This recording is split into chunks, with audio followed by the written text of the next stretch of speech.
comme il y a des histoires qu'on connaît tous qui sont nées dans un garage en Californie, chez nous c'est né autour d'une table, un dîner de famille où il y a plus de 20 ans, le fondateur de la société a ouvert une fois de plus une bouteille bouchonnée et puis s'est posé la question, mais pourquoi est-ce qu'on n'applique pas les technologies d'extrusion pour nos produits, pour la production de produits plastiques, etc., à la fabrication d'un bouchon. Et c'est ce qui a mené vraiment à la première grande innovation dans l'industrie du vin, puisqu'on a été les premiers à fournir aux viticulteurs un autre produit que le bouchon en liège traditionnel qui existe depuis des siècles et des siècles et des siècles. En Belgique, ici, on produit plus d'1,8 milliard de bouchons. La première étape, ça a été développé dans les années 2013-2014, qui est le développement d'un bouchon fait à partir de biopolymères. Donc on remplace le polymère fait à partir de matières fossiles, dérivé du pétrole, par un polymère fabriqué en partenariat avec un groupe industriel brésilien fait à partir de canne à sucre, de dérivés de la canne à sucre.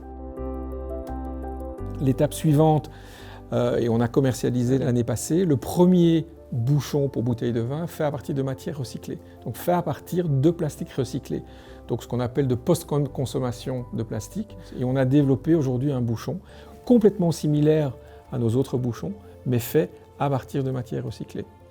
Ensuite, la dernière évolution en matière, encore une fois, de développement durable dans la conception de produits, c'est le développement d'un produit qui est fait à partir de granules de liège, donc de déchets de liège, et qui est lié intégralement avec des matières naturelles. Et on a été les premiers dans le monde à ne pas utiliser la colle polyuréthane pour fabriquer ce bouchon, mais un matière liant. Donc on a un produit qui est fait entièrement à partir de matières biodégradables.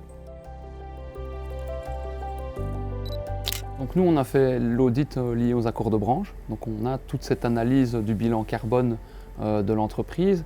Donc les principaux impacts sont la consommation d'électricité.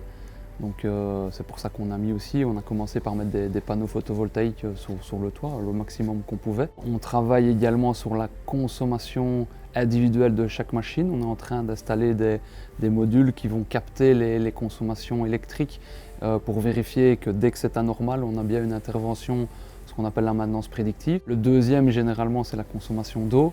Et là, on est sur des procédés qui sont déjà peu consommateurs d'eau, mais on suit quand même toute cette consommation.